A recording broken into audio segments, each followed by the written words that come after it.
What is going on, YouTube? My name is Logan McGinley. It is MCG Media, and today we are going to be talking about psychodynamic theory. But before I start, let me just do my little spiel.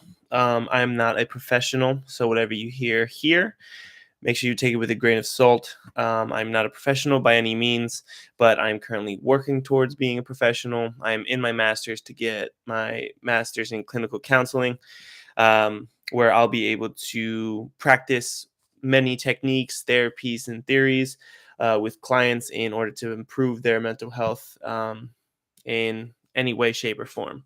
So, to get started, this is one of the main theories that kind of pulled me into psychology and clinical field.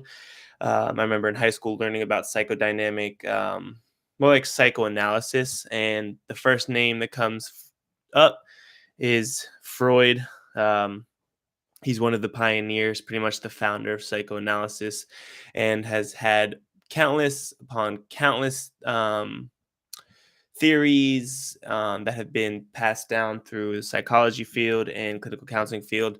And it's one that interests me significantly. He does have a lot of pretty far out there theories, but again, they prove to be true time and time again in certain instances and whatnot. But he's definitely was a free thinker. He thought really outside the box. It also probably had to do, sorry, with the lot of drugs he consumed while he practiced, which is clearly an unethical way of practicing.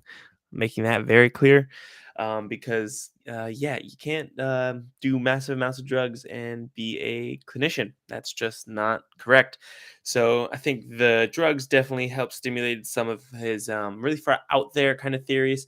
But there's a lot of other pioneers that came to and added their own tidbit, kind of deviated away from Freud, deviated closer to Freud. So there's a lot of people in there. Yalom, um, Jung, um, and there's a few more there. I mean, there's a bunch more, but those are the ones that come right off the top of my head. So, um, if you had a psychology course in any capacity, I'm assuming you guys talked, whether it be most likely an intro, about the Rorschach ink blot test, and basically what this allows you to do with psycho dynamic is it allows you to kind of um, allows your unconscious or subconscious to kind of come out in quick thought free association, which is another technique that you see with psychodynamic.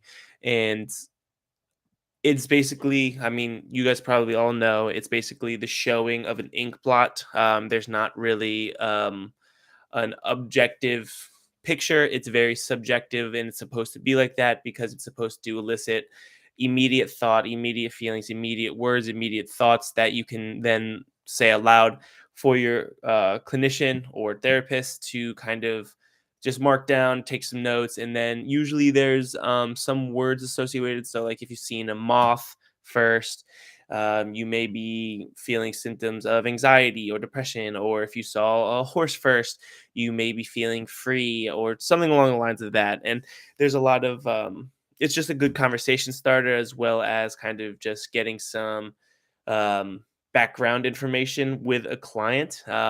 I think it's very helpful because our subconscious is one of the most important things, and I think that these techniques are able allow us to be able to kind of reach into our subconscious and just bring out a little bit. Our subconscious is vast and huge.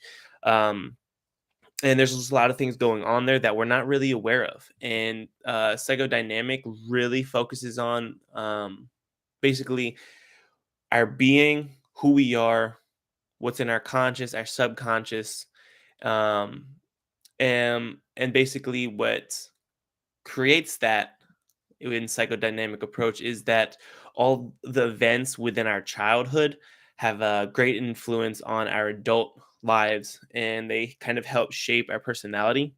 And in doing so, we kind of see people who may have had problematic attachment styles as a young age, and then you'll see problematic attachment styles at an older age in their adult life.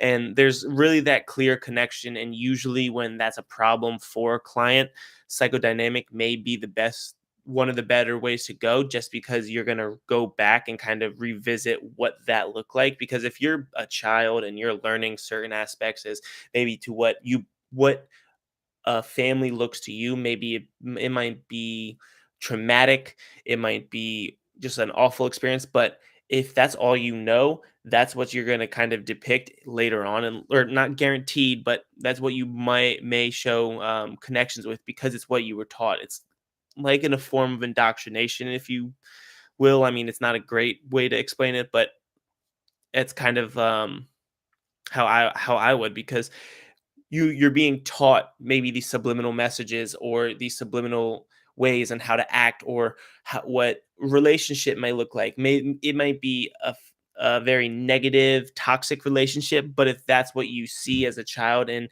your brain is like, this is what a relationship is supposed to be, you're more likely to continue that cycle along the way and down the road as in your adult life. And that's just a thing with psychodynamic, is that this person may be having problems in their relationship now. What we're going to do is we're going to go talk about what relationships look like in their past, because those tend to shape, form, and those experiences that they had as a child will then in return result into what they may experience or how they may behave in the future. Psychodynamic is very good at finding indicators and for certain experiences that may be influential. I'll say influential because, again, this is not cause and effect, but there is an effect definitely. So it's not, you're not guaranteed to if you see things certain way as a child, but these experiences are very, very important into development. And we know that as a child, if you are stunted in development cognitively, behaviorally, psychologically, emotionally, we tend to stay there until we're able to kind of revisit that. And that's what psychodynamic allows us to do. We go back, we kind of look back into the past, and sometimes it can be traumatic and unsettling, but it can also be very rewarding and growth promoting, because if we're able to go that and dissect the little aspects of it that may have planted seeds way back when, that this is what it's supposed to be like, and you're doing the exact same thing that you were taught as a child, but it's not working out for you. Maybe it wasn't the most positive, healthy relationship, ideology, thought. It's just anything. It can really stem from anything, and a lot of those we see with problems or with this is usually a good one to work with family dynamics, because family dynamics is passed down through generation, and then we see unfortunately generational trauma being passed along with that. So that's another kind of aspect that clinicians like to use. It's a good one to use because it just allows for the subconscious, because we put things there constantly and in there. And another one is dream analysis. This is a technique that founded by my boy Carl Jung. I did a presentation on him absolutely forever. I think it was in high school actually, or my freshman year of college, and he was interesting too. It has to do with psychoanalysis, and it really deals with the subconscious. If you ever It's basically just analyzing your dreams and kind of trying to come up with some sort of meaning. There are people who specify in this field alone and really reflect on what certain subliminal messages within dreams can actually mean, what colors can mean. It goes in a real deep depth, and I really think it's a really cool field. It's not something I want to kind of focus all in, but I definitely think it has a lot to do with our subconscious, or I think it definitely has a lot to do with uncovering the unconscious. And I think it can be really helpful with certain demographics. Basically, as a clinician, you would work with your client to kind of keep a dream journal, and really, as soon as you wake up, write in it the dream that you had. And you may not have dreams, but on average, we tend to have 7 dreams a night, I believe, if that's correct.